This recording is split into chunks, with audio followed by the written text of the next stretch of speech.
fonction contreventée intervient dans l'assemblage porter-franchir.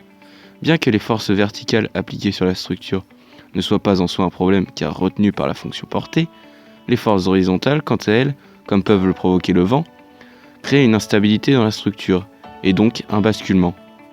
Et c'est au contreventement que revient d'assurer la stabilité contre les forces horizontales.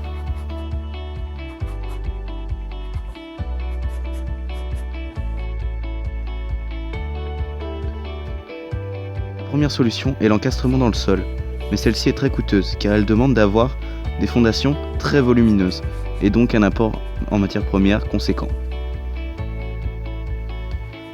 Il y a aussi la croix de Saint-André. Elle peut être effectuée par deux techniques différentes.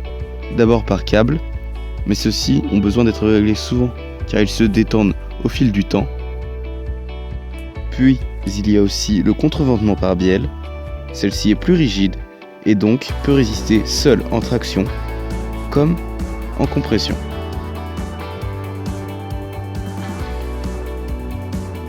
Mais elle peut être mise en croix de Saint-André également pour toujours plus de stabilité.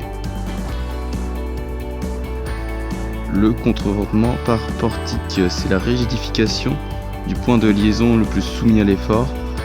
C'est souvent utilisé dans les bâtiments à grands espaces aujourd'hui tels que les grands préaux ou encore les grands bâtiments agricoles. Et voici certainement le contreventement le plus utilisé de nos jours, le contreventement par voile, en mur béton dans les immeubles de nos villes ou dans nos maisons traditionnelles en aglo, en monomur, en briques, en bois ou tout autre matériau. Donc nous en arrivons à la définition de la fonction contreventée. Nous l'avons définie tel qu'un système qui est destiné à assurer la stabilité globale d'un ouvrage.